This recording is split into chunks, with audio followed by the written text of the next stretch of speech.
Hi, thank you for joining us. I'm your host, Nada Youssef. Today we're discussing sleep disorders and taking your questions live. More than 50 million Americans struggle with chronic sleep deficiency. So if bedtime is dreadful for you, we'd like to hear from you. Type in any questions you may have in the comment section below. Our sleep expert today is an acknowledged leader in the field. She's the director of the Sleep Disorders Center here at the Cleveland Clinic, Dr. Nancy Foldvary-Schaefer. Thank you so much for being here. Thanks for having me. If you want to just introduce yourself to our viewers. Sure, I'm Nancy Foldvary-Schaefer. I'm a neurologist and a sleep specialist, and I direct the Sleep Disorder Center at the Cleveland Clinic, where we treat people of all ages with sleep and wake disorders. Great. And before we get started, please remember this is for informational purposes only, and it's not intended to replace your own physician's advice. So sleep is so essential for mind, body, and soul. So I want to kind of discuss very basics first. So let's talk about like functions of sleep. Why do we sleep? What does it do to our body? What does it do to our brain? Well, years and years ago, we thought that sleep was sort of a passive process and it was something that we could do without. But now we know that sleep is a very active process. There are different stages of sleep. Sleep is critical to restoring our brain and to restoring every cell in our body. Sure, sure. Okay, great. And then what happens when you don't sleep enough? I mean, how many hours do we really need?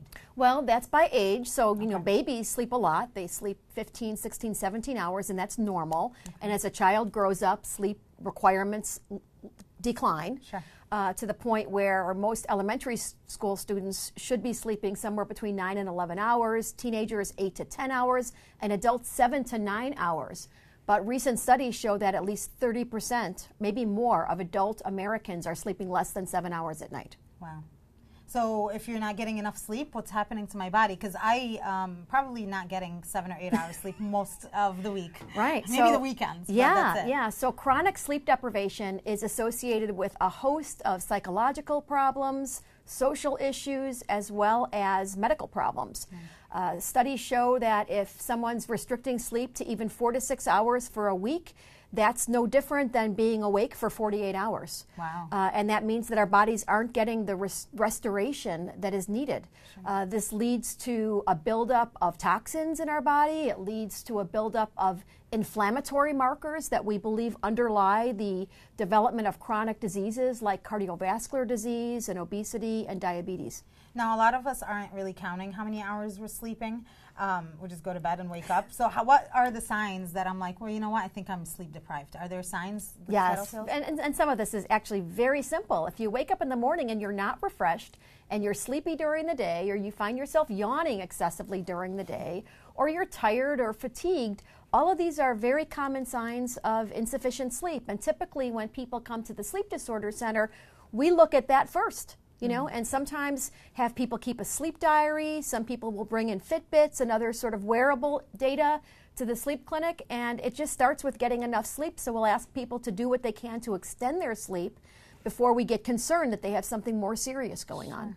Now, that sleep diary you speak of, is that just kind of like waking up and talking about if you slept well, how many hours you slept, dreams, nightmares, something like that? Yeah, or what is that? It can be very simple. Like a lot of things, when we chart them, we become more aware of them, right? So if you're charting what you're eating every day, you're probably going to be a little bit more aware of avoiding that late night snack that you know is not good for you. So same with sleep. If you chart bedtimes, wake times, and get trends and get a sense for, wow, I'm only sleeping 4 or 5 hours during the week, but I seem to really make up for that on the weekend. Right. These are patterns that are useful to evaluate, and they're good signs that someone's getting not enough sleep. Sure.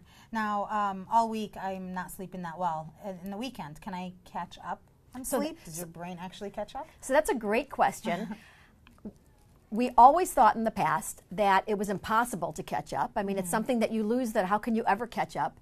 But there is a recent study that showed that folks who slept 4, 5, 6 hours during the week and then caught up on the weekends were less likely to die, mortality, than those who remain chronically sleep deprived every day of the week. So it does seem that there are some benefits by trying to catch up on the weekend.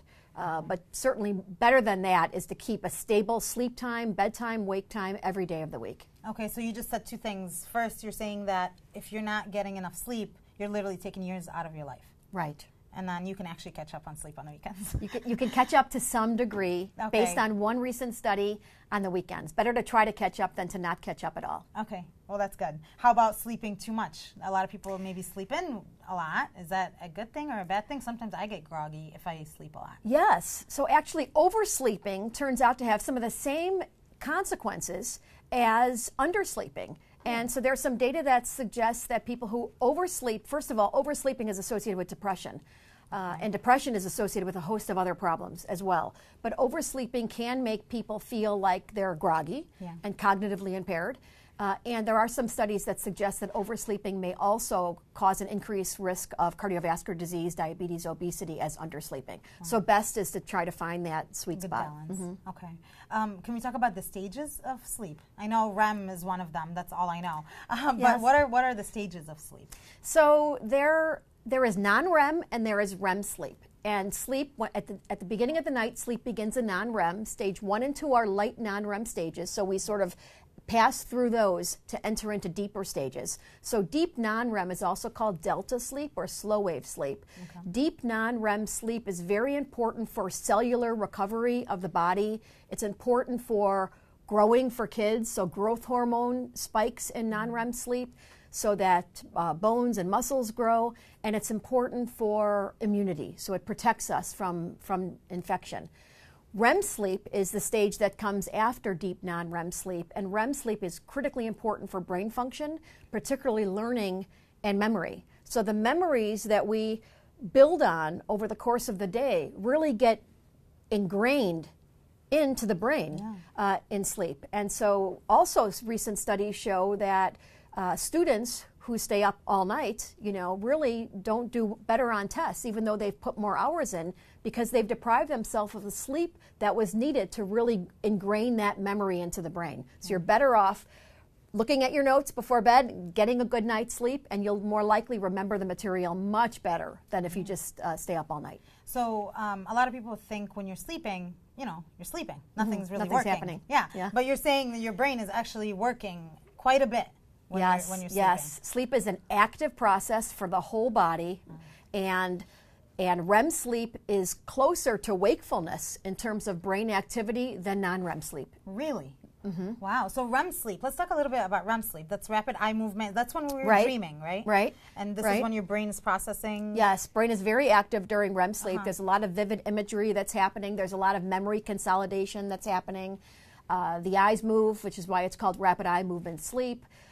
Breathing becomes more irregular, but we are paralyzed. So people who happen to wake up out of REM, which can happen in normal states, but it also happens in some sleep disorders, can be very much aware that their bodies are paralyzed, their muscles are paralyzed. Yeah. This is called sleep paralysis. I was just going to ask you about that because when I first had my children, I went through this not sleeping very well, and I totally.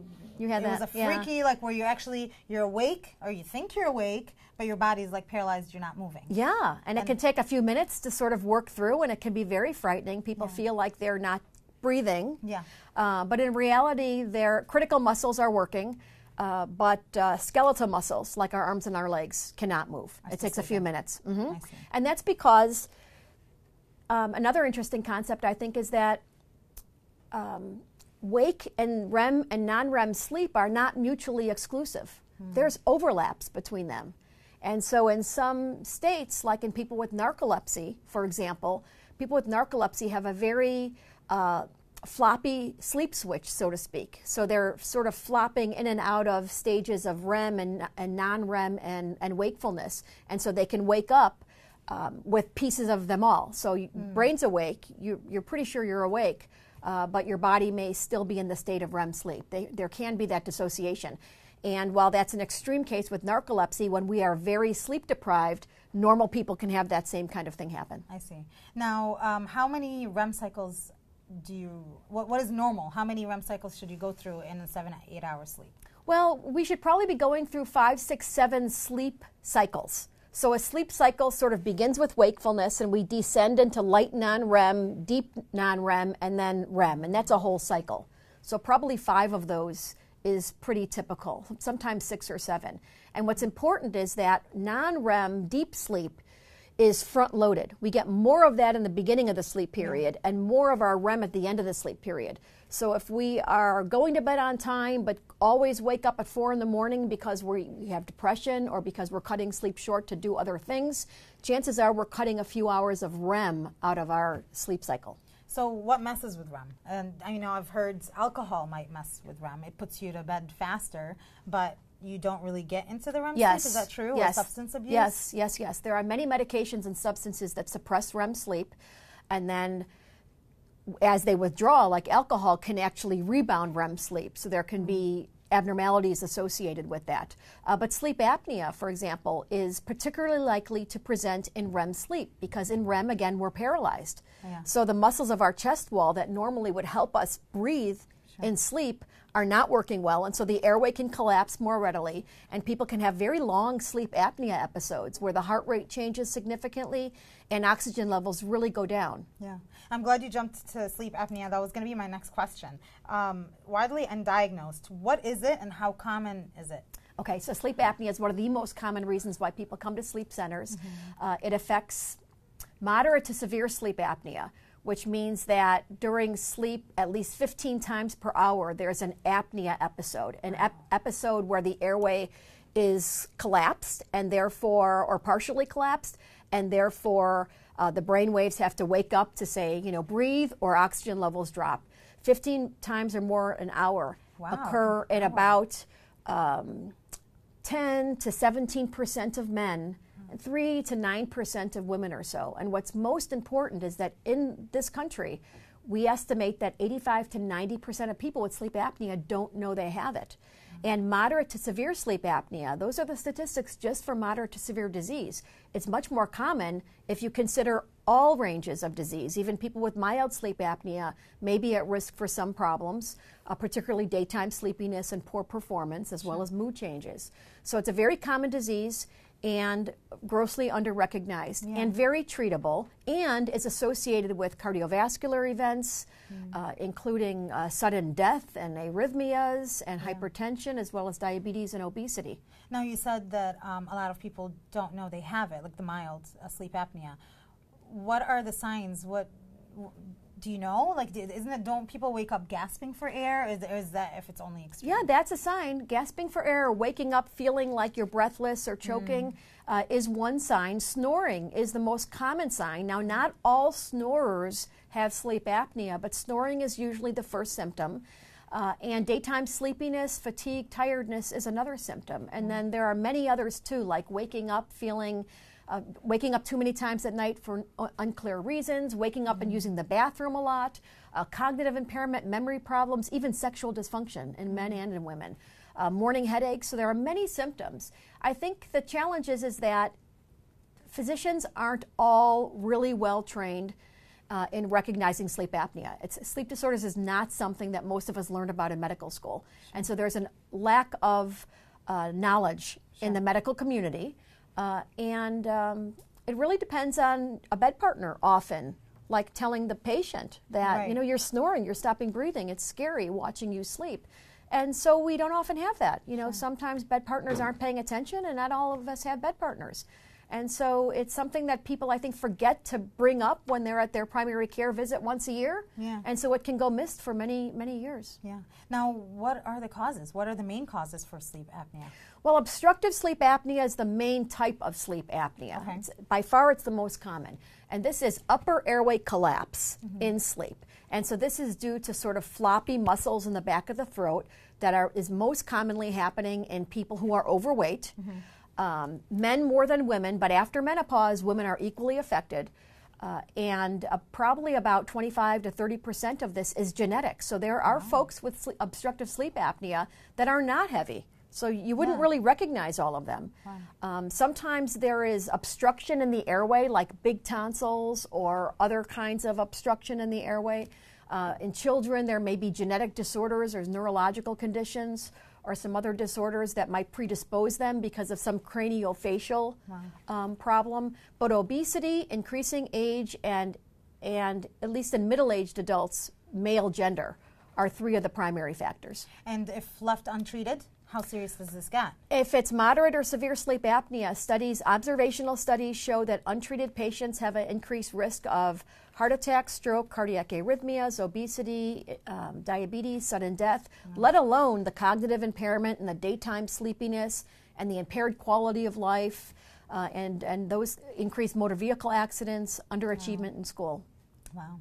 Now, if I have a sleep partner and I'm noticing them starting to snore, what is the advice? What am I supposed to do? Just let them know, or what kind of advice do you have for them? Well, snoring folks have a high chance of having sleep apnea. Okay. So if some snoring is benign, but we don't really know that completely without taking a pretty good sleep history and without doing a sleep test. And so for people who snore, I would ask them how they feel at the end of a sleep period. Are they refreshed? Are they sleepy during the day? Are they waking up unexpectedly at night and not able to fall back to sleep? Do they feel a sense of choking or airway obstruction?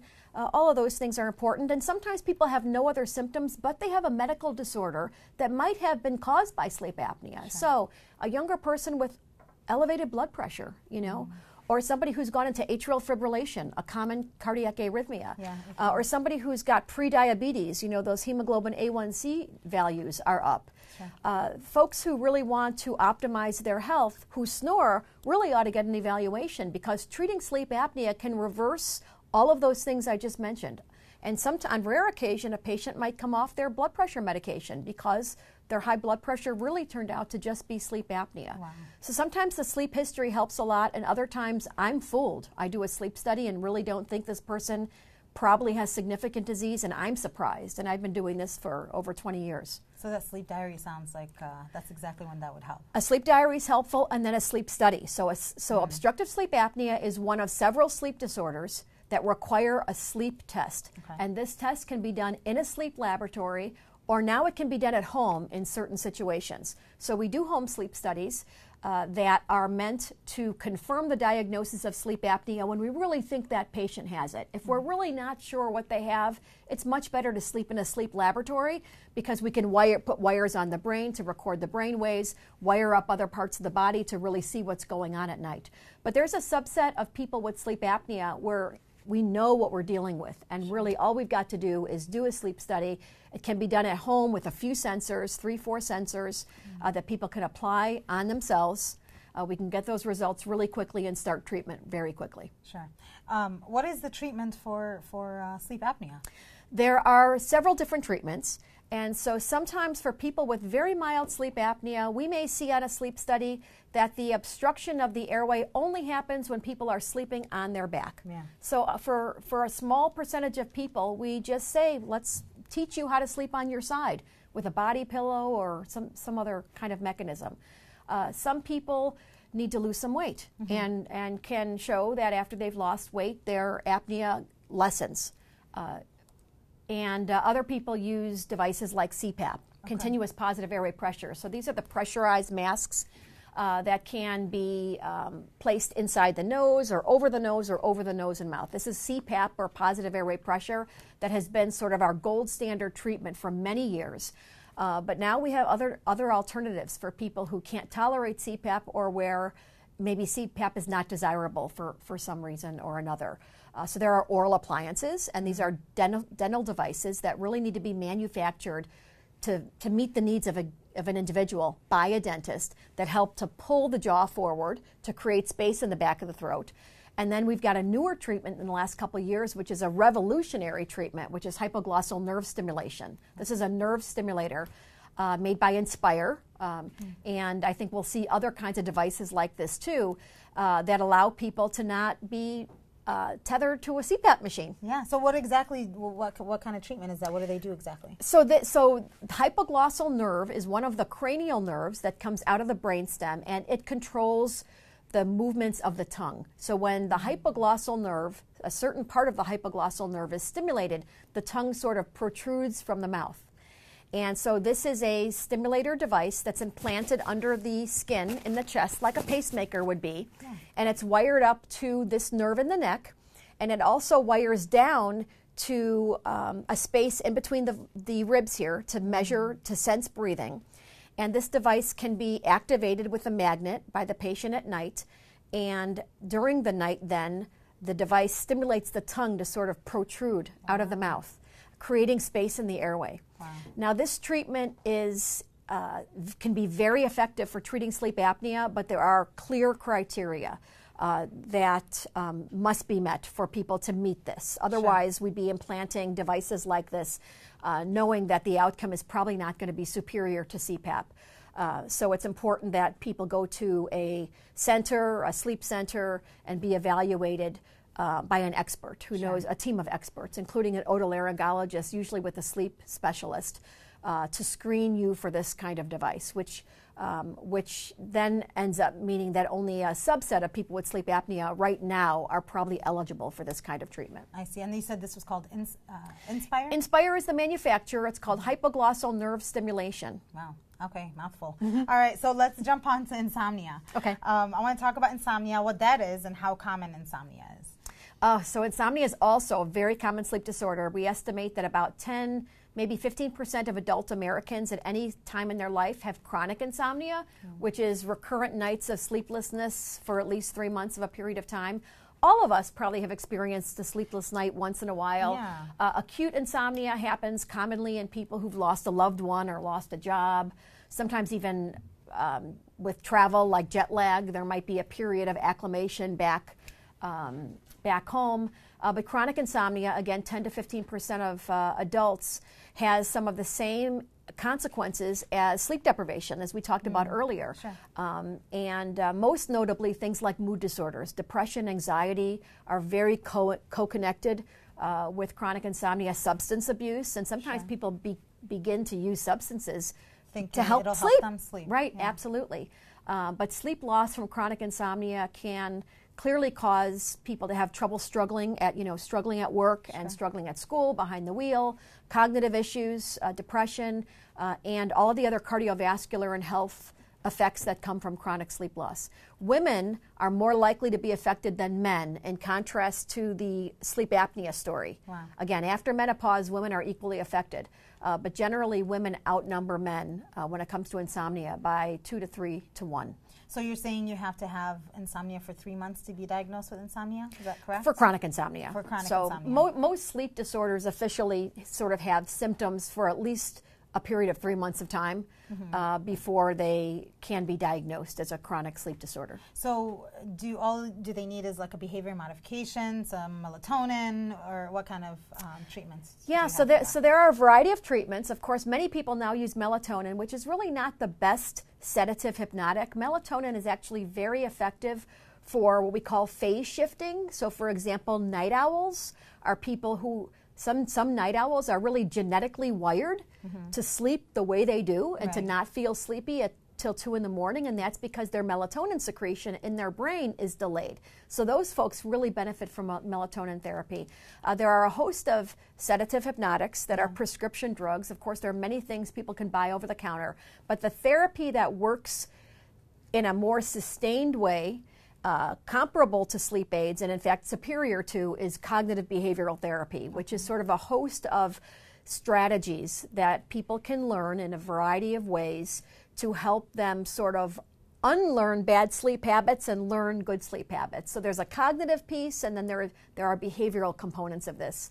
And it can be delivered by like computerized programs that are available. It can be delivered by behavioral sleep medicine specialists, psychologists.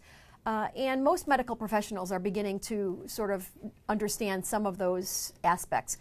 It's a very simple set of tips that people begin with. You know, setting a sleep time, setting a wake-up time, being consistent is really important. Sure. And some of the things we've already talked about: avoiding alcohol within a few hours of bedtime, avoiding caffeine before bedtime, avoiding nicotine. These are all stimulating. Avoid heavy meals within a few hours of bedtime. Avoid exercise within a couple hours of bedtime, because all of these things in one way or another either fragment sleep or cause stimulation. Right.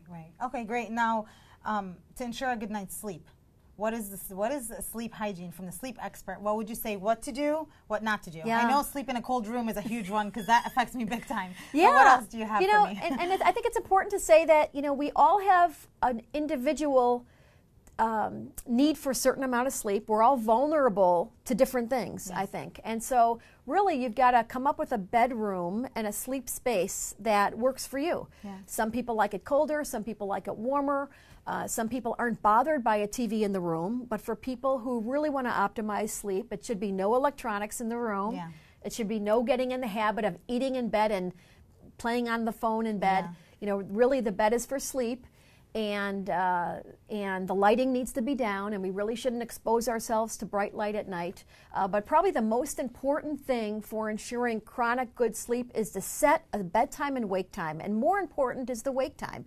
If we set our wake time to be the same every day, our brains sort of are programmed to know how much sleep we should get. And we might be able to change bedtime a little bit, but if we adhere to a single set wake time, we really can ensure a stable sleep-wake period. That makes sense, because even on the weekend, I feel like my body alarm clock is just on exactly the same time every day, but I can sleep different times. Yeah, and think about the people who let themselves sleep in until noon on Sunday. Yeah. They're going to really struggle to go to bed Sunday night, and right? Go to and then work they're going to be yes. right, yes. and then they'll be sleep deprived on the first part of the week. Sure. How about sleep positions? Is it best to sleep on your back, on your side, on your stomach? I heard you're not supposed to sleep on your stomach. Is that true?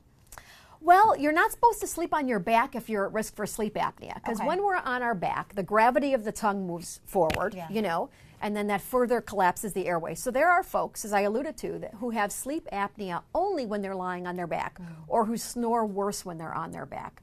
The problem with, so for example, babies, you know, there's this Back to Sleep campaign where you want babies sleeping on their backs, not on their tummies, right, because of the risk of SIDS. Right. Yeah. But there are, for most other sleep disorders, the body position doesn't matter so much. It's really just for sleep apnea, avoiding the back position. Okay.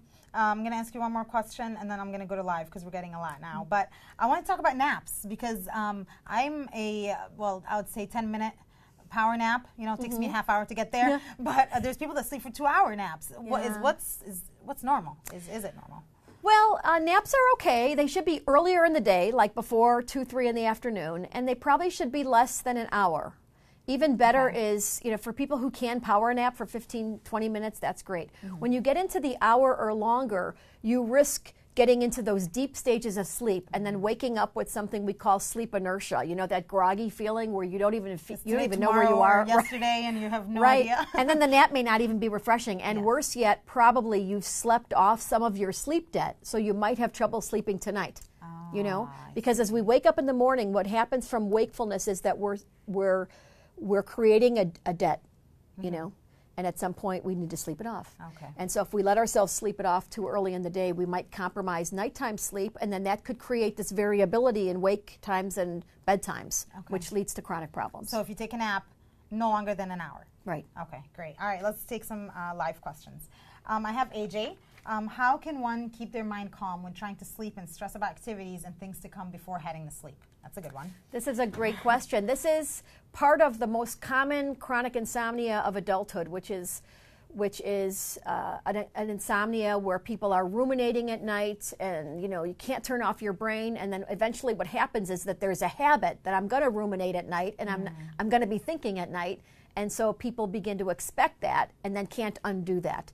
And so I think it's important to create sort of a bedtime ritual, and that means winding down an hour or two before bed. So that really means, for some people who are prone to insomnia, that means turning off the electronics, dimming lights, figuring out what your sleep ritual, what do you need to really get comfortable? Is it a bath? Is it a glass of milk? You know, we all have different sort of strategies for that. Another tip that our behavioral sleep medicine colleagues will recommend for people who ruminate a lot will be to keep like a worry journal, like plan your next day, or work through all the things that you worry about every day, and do it at a set time of the day so you can sort of put it away and then go to sleep. Oh, that's a really good idea. I like that one. Okay, and I have David. Can you address the results we get from our Fitbit? If they are accurate, should we talk to our family doctor? Yeah, that's a great question. So there are many wearables now that are recording some type of sleep information. The sleep field really doesn't have a lot of scientific information about most of these. There are a few studies that show that there is some correlation between Fitbit sleep activity and what you might get in a sleep laboratory.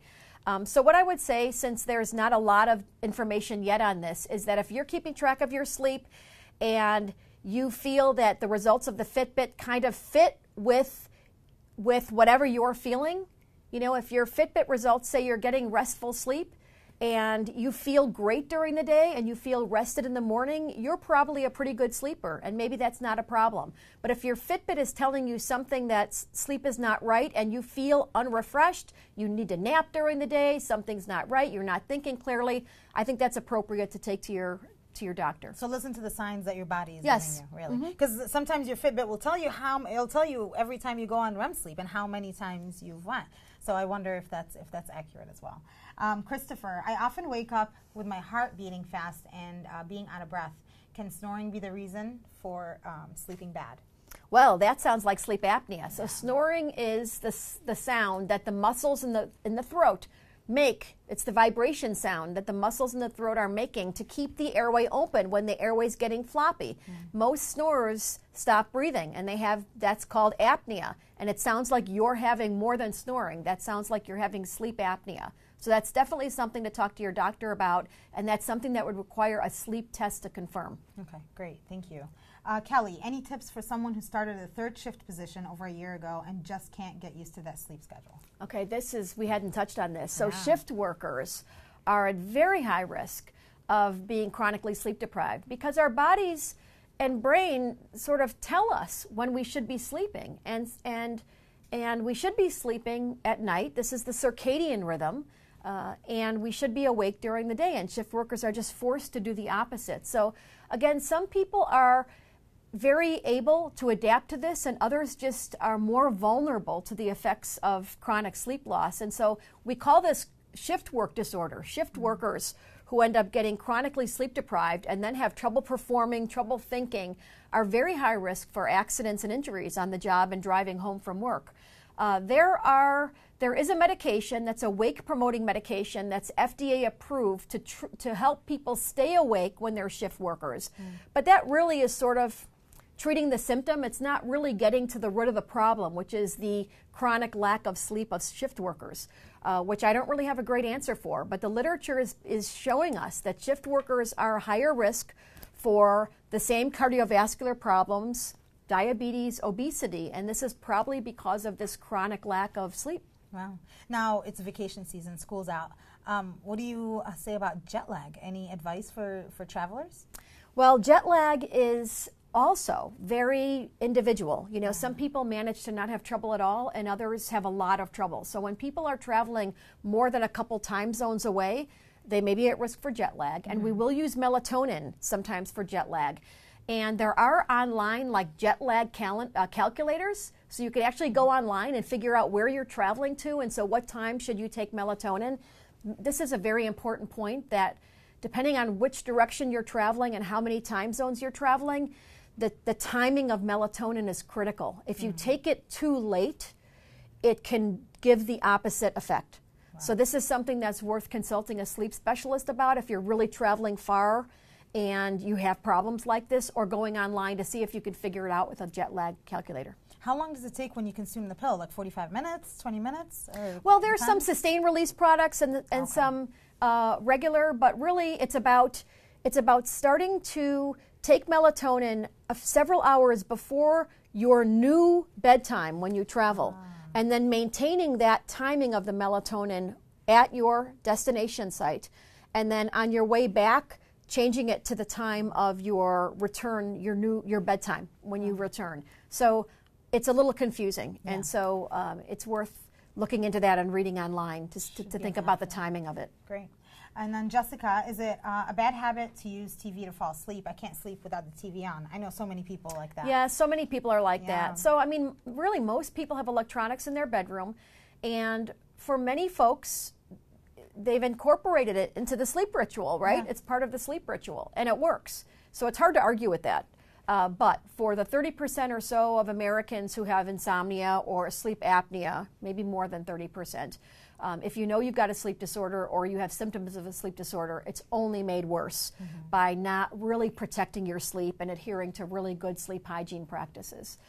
So another thing I forgot to mention about the insomnia tip is we have a rule called the 20-minute toss and turn rule. You know, if you're laying in bed for 20 minutes or more and you're tossing and turning, of course we tell people not to look at the clock, so you've got to figure out how long has it been. Figure it out. But we just don't want to be laying in bed not sleeping. That teaches us that it's okay to lay in bed and not sleep. And some people will tell us who have chronic insomnia that I just like to lay there and rest. But that's wrong. You know, that's wrong.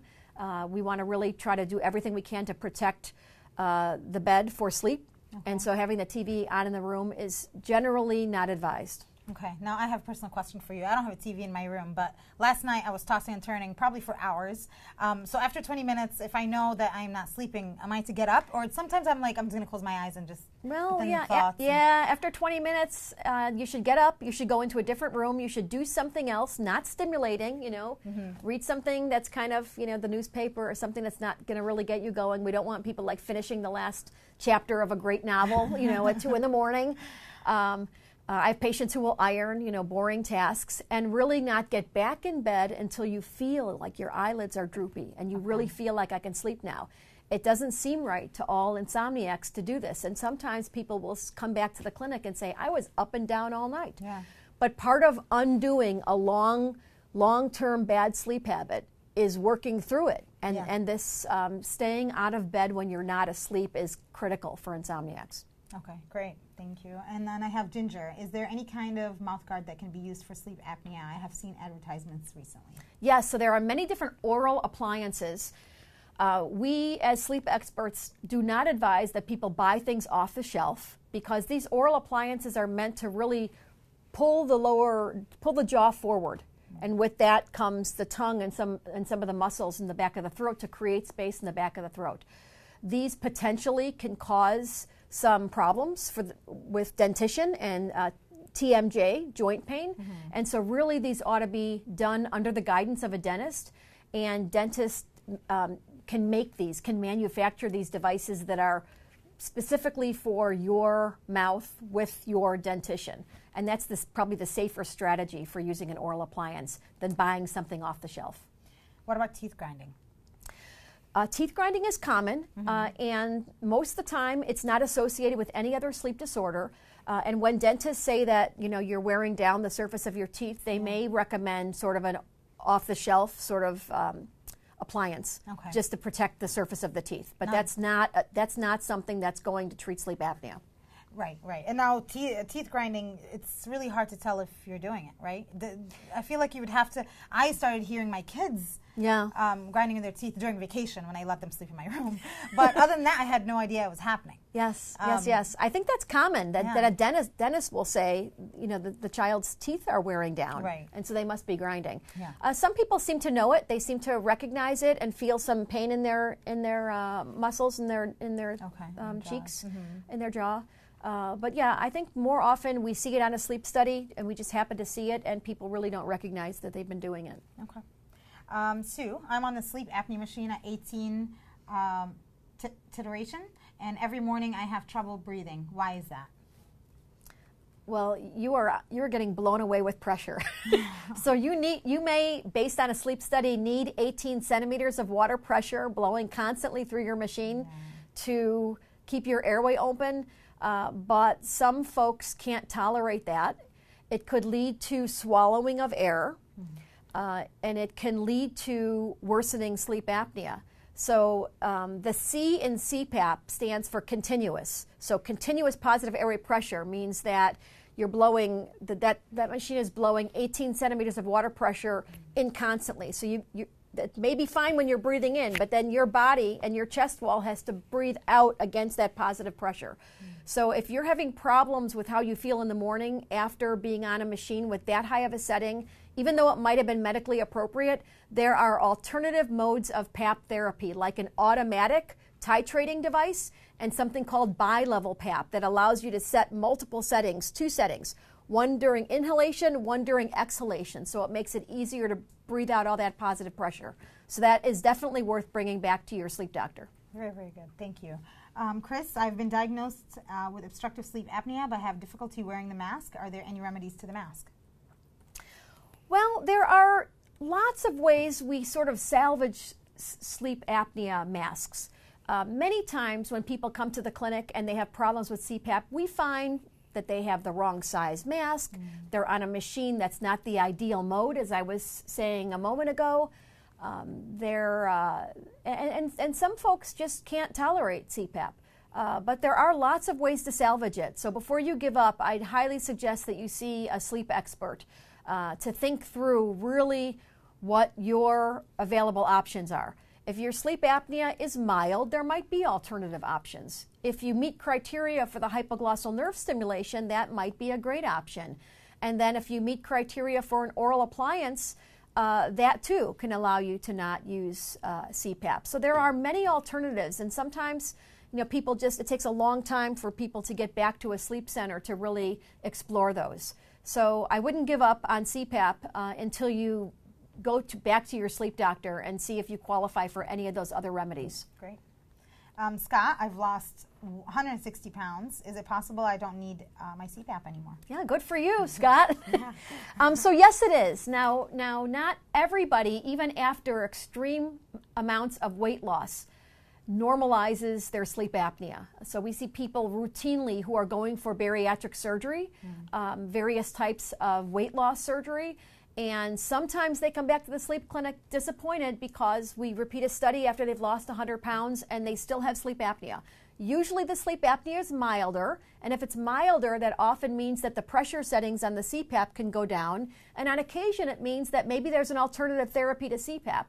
But then there are many people who lose a lot of weight and will retest them in the sleep lab and find that their apnea is gone or virtually gone. And so they can be relieved of their CPAP machine. So that warrants a new sleep study. So Scott needs to go back and get a new sleep Yes. study just in case. Okay, Yes. great. Cheryl, do people with shallow breathing qualify for CPAP?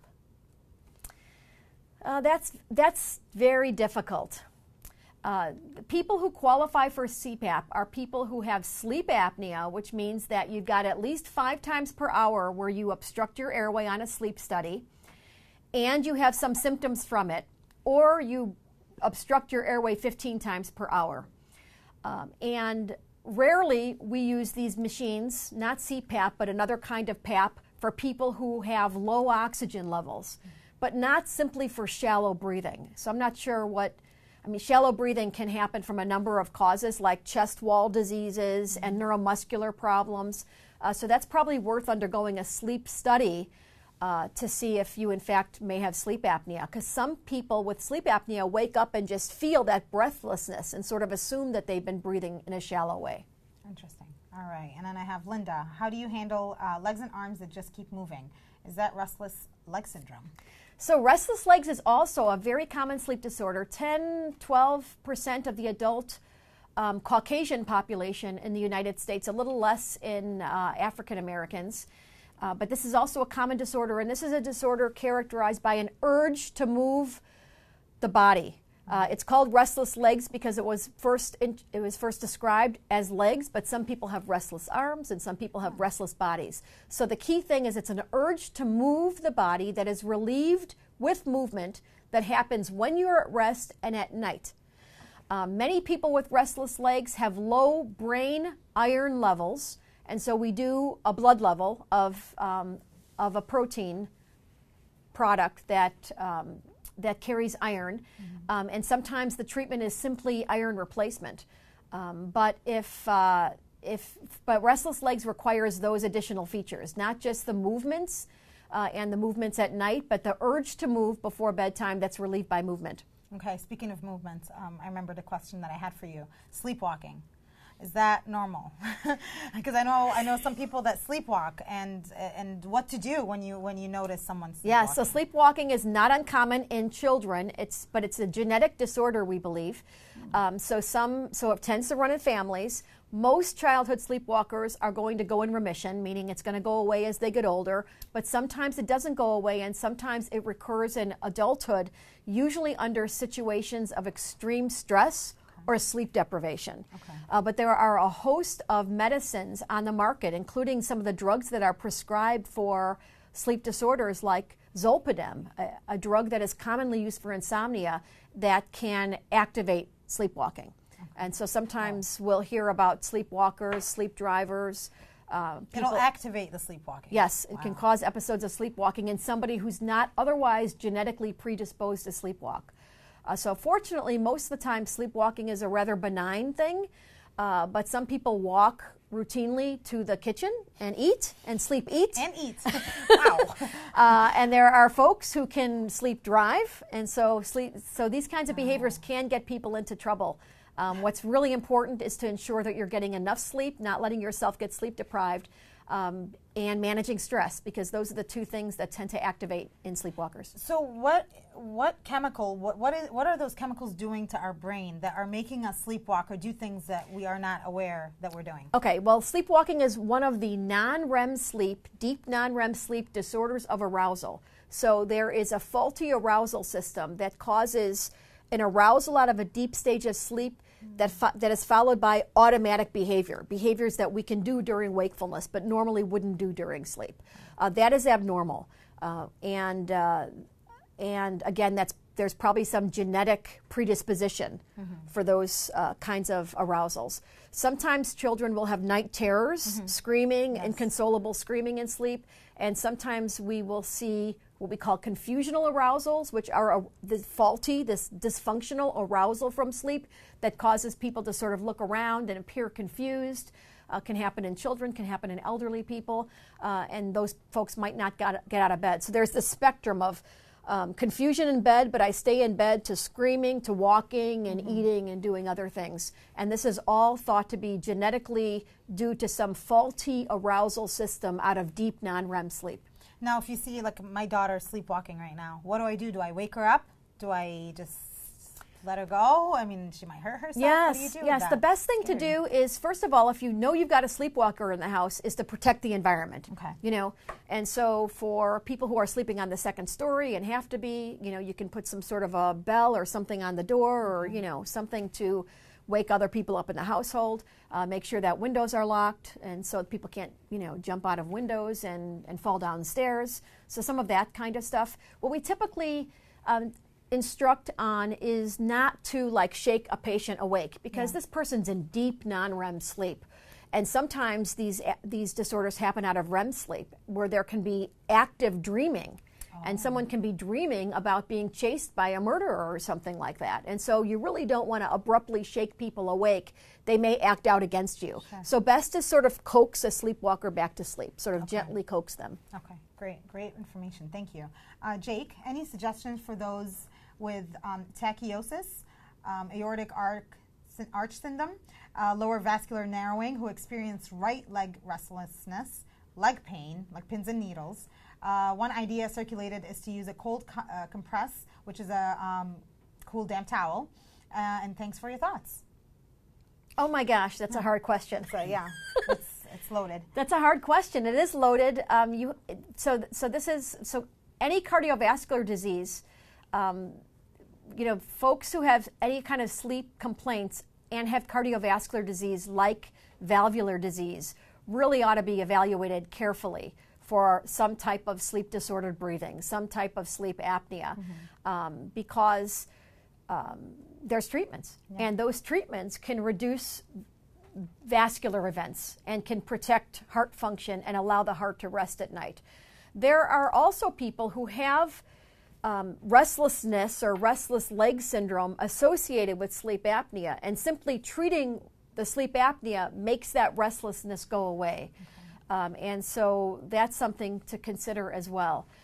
For restless leg syndrome, there is a device on the market that's a vibration pad, essentially, because one of the things that seems to really work for restless legs is that counter stimulation, the rubbing, massage, that kind of stuff. And so there is a vibration pad that our RLS patients will use as well that sort of provides that counter stimulation so people feel less of an urge to move at night. Okay. And now Christopher said he heard that there is a ring that helps stop snoring, and would you recommend it? There are devices that work on snoring. So there are a number of things that can expand the space in the nose and that can create space in the back of the throat by plugging in the nose. And these things can be effective for primary snorers. Primary snorers are folks who snore, and it's a nuisance, but there is no evidence of sleep apnea. That requires a sleep study to know that. So other treatments for primary snorers would be addressing things like nasal congestion. You know, sometimes people only snore when they're stuffy and they have a cold, right? So chronic allergies and things like that are also useful to get evaluated if you're a snorer. Okay, let's jump on to like people that have nightmares from, let's say, PTSD or some kind of depression or something that they've went through. Is there any recommendation for nightmares? Well, nightmares actually can be associated with PTSD. They very often happen in people with PTSD, but nightmares are a manifestation of REM sleep. And there are a number of REM sleep disorders as well. Okay. And so if you think about it more globally, we're interested in making sure that REM sleep disorders are not present. There is a medication that can be very effective for nightmares. There is also forms of behavioral therapy where people can sort of rehearse dreams and sort of change the ending. Really? And this is done with behavioral sleep medicine psychologists and even non-sleep trained psychologists who treat people with PTSD. So a combination of those two things, I believe, is very effective for nightmares. And then Jody wants to know, everybody's tired. How do I know if I have a problem? That's a very good question. Right. Well, yes, stress is fatiguing. I mean, stress is really difficult on brain function.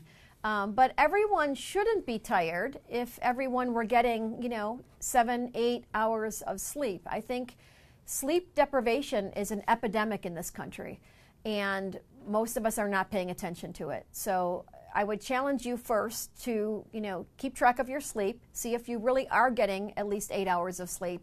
And if you are tired and you're getting 8 hours of sleep, you may actually have a sleep-wake disorder, and that might be worth evaluating.